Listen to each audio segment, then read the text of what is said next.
तो आप सभी का फिर से मैं स्वागत करता हूं हमारे चैनल एसेट विजन के अंदर। आज की वीडियो में हम बात करने वाले हैं एक बहुत इंटरेस्टिंग टॉपिक के बारे में जिसका नाम है मिडिल क्लास ट्रैप। यानी वो कौन कौन सी ट्रैप है जिसके अंदर एक मिडिल क्लास फैमिली किसी कारणवश आ जाती है और उसके बाद पूरी लाइफ उस ट्रैप के अंदर फंस के रह जाती है।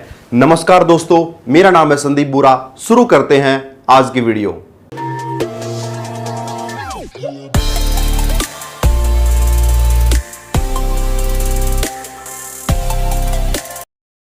तो सबसे पहले समझते हैं कि मिडिल क्लास होता क्या है। अगर आपसे कोई पूछे कि क्या आप मिडिल क्लास हैं और आपके मन में डाउट आए कि यार मैं मिडिल क्लास हूं या मैं मिडिल क्लास नहीं हूं, तो आप 100% मिडिल क्लास हैं। यानी जब भी हमें कोई कार खरीदनी हो, बच्चों के एजुकेशन को लेके हो, शॉपिंग को लेके हो या घर को लेके हो, अगर इनको खरीदने वक्त हमारे मन में कोई डाउट आता है तो हम 100% मिडिल क्लास हैं। हो सकता है वो मिडिल क्लास की अपर कैटेगरी हो सकता है मिडिल क्लास की लोअर कैटेगरी हो। तो अब हम समझते हैं मिडिल क्लास के ट्रैप के बारे में। सबसे पहला ट्रैप है हाई लोन। बहुत बार क्या होता है, बहुत सारे middle class family high loan ले लेती हैं। अब लोन कौन कौन सी कैटेगरी के अंदर लिया जाता है उसको थोड़ा सा समझ लेते हैं। तो हम 3-4 तरीके से मेनली लोन लेते हैं। कई बार हम लेते हैं कार लोन, दूसरा होता है हाउसिंग लोन और तीसरा होता है किसी पर्सनल आइटम को खरीदने के लिए लोन। यानी कोई मोबाइल फोन परचेज करने के लिए, टीवी परचेज करने के लिए, रेफ्रिजरेटर परचेज करने के लिए।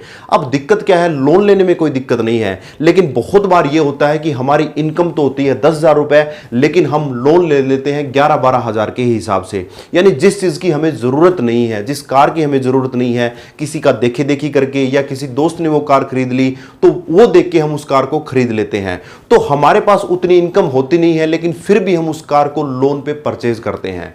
तो उसके बाद क्या होता है, एक बार तो आपको 10-15 दिन सारी चीजें ठीक लगती हैं, 2 महीने, 3 महीने, 4 महीने सारी चीजें ठीक लगती हैं, लेकिन जैसे जैसे उसकी ईएमआई यानी स्टार्ट होती है, जैसे जैसे टाइम निकलता है, वो ईएमआई आपके ऊपर एक बर्डन बन जाता है। अब वो बर्डन क्यों बनता है, क्योंकि जैसा मैंने थोड़ी देर पहले बताया, आपकी हर महीने की इनकम है 10,000 रुपए और आपने अपनी ईएमआई को रख लिया है लगभग 10-11 हजार के आसपास का। यानी जितनी अपनी औकात थी उससे ज्यादा की अपनों ने परचेजिंग कर ली, तो वो चीज अपने को दुख देगी, पहली चीज।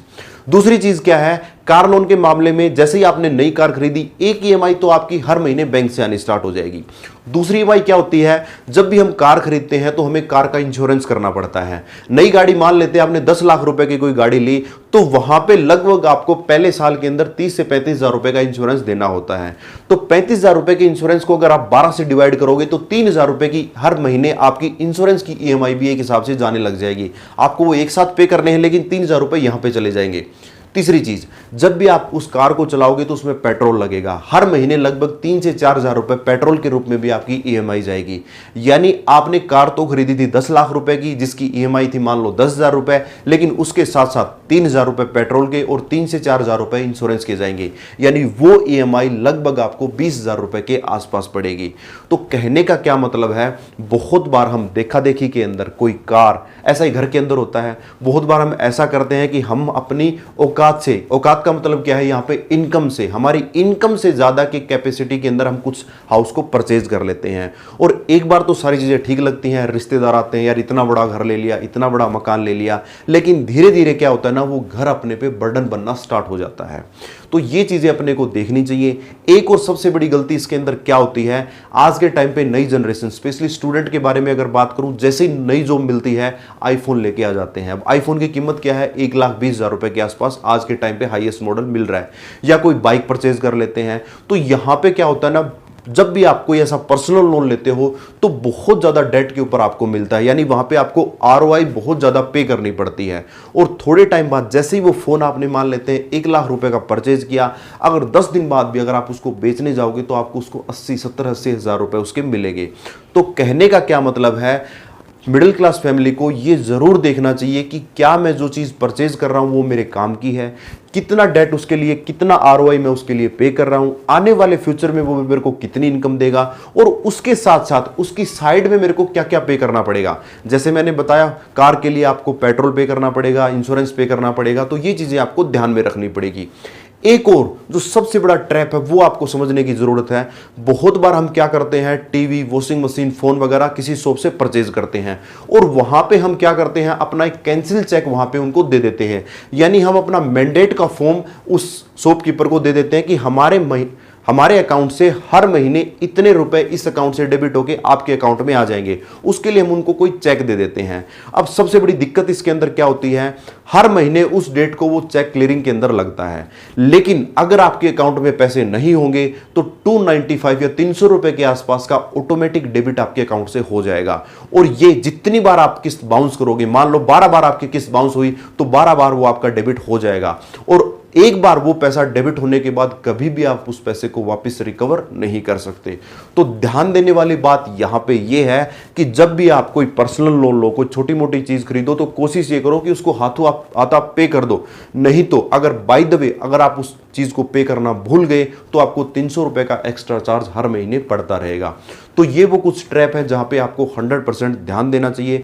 ट्रैप नंबर 2, साहूकार से लोन। बहुत बार क्या होता है, हमें पैसे की अर्जेंट में जरूरत होती है, तो इतनी अर्जेंसी के अंदर बैंक बिना किसी पेपर वर्क के हमें पैसा नहीं देता है, तो हम साहूकार के पास जाते हैं या किसी जानने वाले के पास जाते हैं जहां से वो पैसे का अरेंजमेंट होता है। अब इसके कुछ फायदे भी हैं और कुछ नुकसान भी हैं, लेकिन ये ट्रैप किस हिसाब से है उस चीज को हम समझने की कोशिश करते हैं। फायदा तो ये है कि यहां पे बिना पेपर वर्क के तुरंत आपको वो पैसा मिल जाता है। अगर कोई बहुत अर्जेंट काम है, बहुत ही अर्जेंसी आ गई है, तो आप इस वे को यूज कर सकते हो। दूसरे वे में अगर देखें कि अगर आप कोई कार खरीदने के लिए, घर खरीदने के लिए या किसी और काम के लिए साहूकार से लोन लेते हैं तो उसके सबसे बड़े नुकसान क्या है उसको थोड़ा सा समझते हैं। तो जब भी हम साहूकार से लोन लेते हैं तो हमें नॉर्मल में ये भाषा सुनने को मिलती है कि आपको 1.5 रुपए सैकड़ा देना पड़ेगा या 2 रुपए सैकड़े पे वो लोन मिलेगा। अब इसका क्या मतलब है, 2 रुपए सैकड़े का मतलब है कि सैकड़े का मतलब हो गया 100 रुपए, यानी 100 रुपए के ऊपर आपको हर महीने 2 रुपए इंटरेस्ट के रूप में पे करने पड़ेंगे। अगर मैं इस अमाउंट को 1 लाख रुपए कर दूं तो 1 लाख के ऊपर हर महीने आपको 2000 रुपए का इंटरेस्ट पे करना पड़ेगा। अगर आप इसकी आरओआई निकाल के देखोगे तो वो लगभग 24% के आसपास मिलेगी, यानी हर साल का आपको 24% इंटरेस्ट आपको साहूकार को देना पड़ता है। नॉर्मली अगर बैंक की बात करूं तो आपको जो कार लोन है, जो हाउसिंग लोन है, वो आपको 8-9% की रेट ऑफ इंटरेस्ट पे मिल जाते हैं। तो कहां पे है 8% रेट ऑफ इंटरेस्ट और कहां पे है 24% रेट ऑफ इंटरेस्ट। तो मेरे कहने का मतलब है कि जितना बच सके साहूकार के लोन से बचिए। बहुत ज्यादा अर्जेंसी है तो ही आप साहूकार से वो लोन लीजिए और टाइम पे उसको पे कीजिए, या जितना जल्दी हो सके उसको पे करने की कोशिश कीजिए ताकि आप इस ट्रैप से बच सकें। Trap number 3, credit card. तो आपने देखा होगा कि जब भी आपकी नौकरी लगती है या आपको जो जैसे ही जॉब मिलती है, शुरू के 10-15 दिन के बाद ही आपके पास 5 से 6 फोन हर रोज आने स्टार्ट हो जाते हैं कि फलाना फलाना बैंक का आप क्रेडिट कार्ड ले लीजिए, ये credit card life time free है, ये क्रेडिट कार्ड आपको ये बेनिफिट देगा। और जोश जोश के अंदर हम 5 से 7 अलग अलग बैंक्स के कार्ड ले लेते हैं। अब यहां पे ट्रैप क्या है उसको थोड़ा सा समझ लेते हैं। तो सबसे बड़ा ट्रैप यह है कि मान लेते हैं आज के टाइम पे आपके पास 5 बैंकों के क्रेडिट कार्ड हैं और आपने कहीं से कोई शॉपिंग की, कहीं पे कोई कार्ड यूज कर लिया, कहीं पे कोई कार्ड यूज कर लिया, कहीं पे कोई कार्ड यूज कर लिया।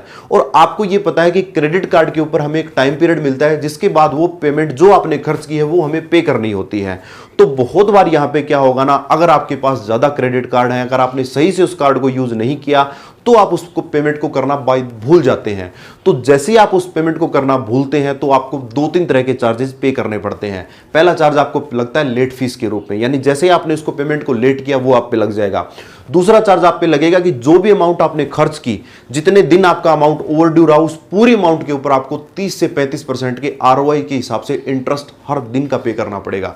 और ये इंटरेस्ट पूरी ओवरड्यू अमाउंट के ऊपर लगता है, यानी महीने में जो भी खर्च किया उसके ऊपर आपको पे करने की जरूरत पड़ती है। वैसे क्रेडिट कार्ड के बेनिफिट भी बहुत सारे हैं, लेकिन आपने सही से उसको यूज नहीं किया तो ये भी एक हिसाब से ट्रैप बन जाता है। यानी हर महीने आप 5 से 6 क्रेडिट कार्ड को संभालना आपके लिए एक बहुत ही मुश्किल टास्क हो जाता है। तो इसको आसान बनाने के लिए आप क्या कर सकते हो, आप 1 से 2 कंपनी के क्रेडिट कार्ड रखिए। जो भी आप परचेजिंग क्रेडिट कार्ड से करते हैं उसको कहीं आप राइट डाउन कीजिए या कहीं रिमाइंड सेट करके रखिए कि आप टाइम से उस पेमेंट को कर सकें और उसके बाद आप उस क्रेडिट कार्ड का बेनिफिट ले सकें। तो उम्मीद करता हूं आज की वीडियो आपको पसंद आई होगी। अगर आपके मन में किसी चीज को लेकर कोई डाउट है तो आप हमें कमेंट जरूर कीजिए। मिलते हैं नेक्स्ट वीडियो के दौरान, तब तक के लिए आप सीखते रहिए, सिखाते रहिए। जय हिंद, जय भारत।